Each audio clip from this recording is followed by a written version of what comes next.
गैर महफूज लोकल और माल से भरी गाड़ियां गुजरने से ब्रिज झूलने का मंजर पेश करने लगा। इंतजामिया की अदम तवज्जो की वजह से आज तक इंस्पेक्शन से मरहूम जगह जगह से टूट फूट और ओवरहेड ब्रिज खस्ता हाली बयान करने लगी।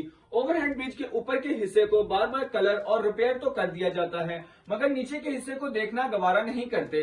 मजीद इस हवाले से जानते हैं हमारे नुमाइंदे गुलफाम हैदर से, जो इस वक्त पुल के ऊपर मौजूद हैं। जी गुलफाम, आगाह कीजिएगा। जी, मैं इस वक्त मौजूद हूँ डिस्ट्रिक्ट साहिवाल बारवाला अड्डा ओवरहेड ब्रिज के बिल्कुल नीचे।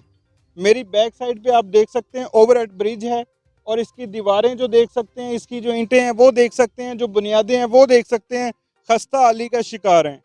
और ये ओवरहेड ब्रिज के बिल्कुल नीचे एक साइड पे बहुत बड़ा ऑयल का डिपो है, साथ में शहरी आबादी है और बिल्कुल नीचे इसके LBDC नहर है जो गुजरती है बहुत बड़ी।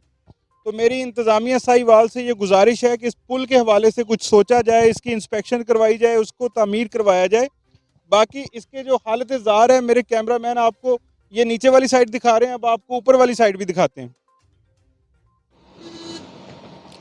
जी, मैं इस वक्त मौजूद हूँ ओवरहेड ब्रिज की दूसरी साइड।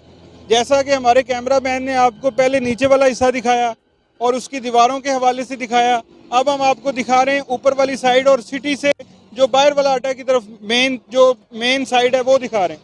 अब आपके मेरे कैमरामैन आपको दिखाते हैं कि ये ओवरहेड ब्रिज के लिए डेकोरेशन तो की गई है, ये बड़े बड़े पिलर्स बनाए गए हैं, डेकोरेशन की गई है, फूल लगाए गए हैं, पौधे लगाए गए हैं।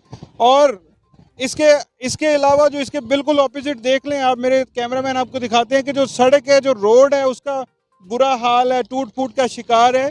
मेरी खुददारा इंतज़ामिया साहिवाल से ये गुजारिश है कि डेकोरेशन पीस बनाने की बजाय पुल के ऊपर काम किया जाए, पुल के हालात को बेहतर किया जाए।